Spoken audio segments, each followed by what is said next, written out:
Former President Donald Trump's fate will soon be determined by a jury. Prosecutors and defense attorneys are currently delivering closing arguments. Once closing arguments wrap, the jury will evaluate 34 counts of falsifying business records. And a key witness in this trial is Michael Cohen. Cohen testified Trump directed him to pay off adult film star Stormy Daniels to silence her over an alleged affair before the 2016 election.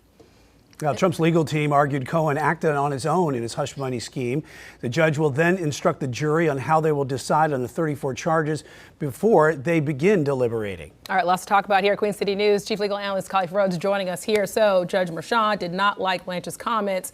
First, let's explain all of that to us, of what we need to understand, of what we don't know from your perspective. Yeah, during closing arguments, what you're trying to do is wrap it up. I mean, in the beginning, you give an opening statement. You're going to say, look, this is what we believe the facts will show. At the close, you're going to say, hey, they didn't show this, or the state failed to do this, and this is my argument. This is why you shouldn't believe 99% of what they told you, and they haven't met the burden. The judge is going to instruct you on what the law is. They haven't met what he's going to tell you the law is, and because of that, you should find my client innocent. What you can't do is look for sympathy. What you can't do is talk about potential sentencing. And so talking about should my client or do you want to send someone to prison based on a liar, you're getting into the weeds of who determines the prison sentence or some type of punishment at all. That's for the judge, not for the jury. And so prosecutors objected instantly.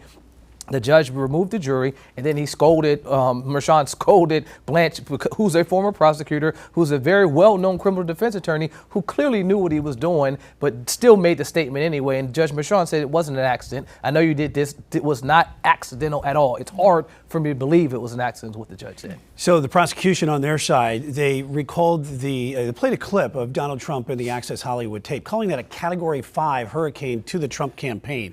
What was your response to that, and was that necessary during the closing arguments? I mean, the goal is to try to make it seem like this was something that was of importance. Why would I want to pay off this person if I don't think it means anything? And so you're one of leveling this up. Hope Hicks laid the foundation that Trump didn't want to have any type of negative press out there. And so if you're saying that that there is already some type of negative press, this is a Category 5 hurricane that trumps the coverage of a Category 4 hurricane, then that makes the allegations that this is something that his team didn't want to get out there, i.e. that's why we made the payments. Because if it was something small, like maybe a windstorm, to give another weather analogy, then by all means we wouldn't have paid for it. But because this was something that was not just damaging, that they thought would derail his presidential campaign, that's why he paid for it.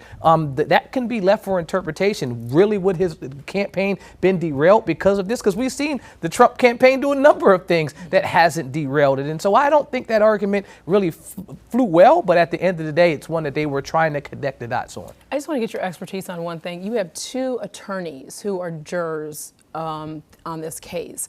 Did you feel like these closing arguments were geared toward them because they are more the deciding factors, or how does that play? Just because it's very interesting, the dynamic of this case. You have a lot of folks in this jury. You have engineers, you have individuals that have high education. And so I don't think just because you have attorneys in there, they're going to control the conversation. Okay. What I do think is they'll come in and have an educated, bring education, the legal background into this process. But I don't think that means that they will, cater their closing arguments to those individuals. Is it good to have attorneys on?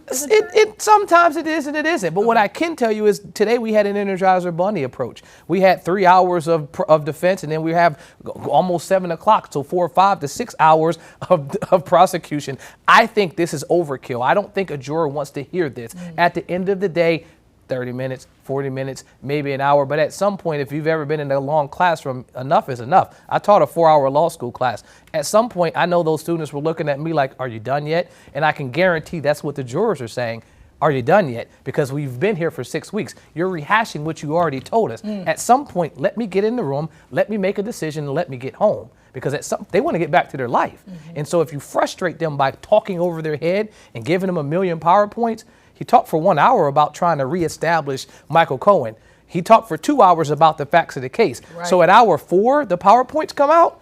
If I sat in the class and the PowerPoints came out at 4 hours, I'm done.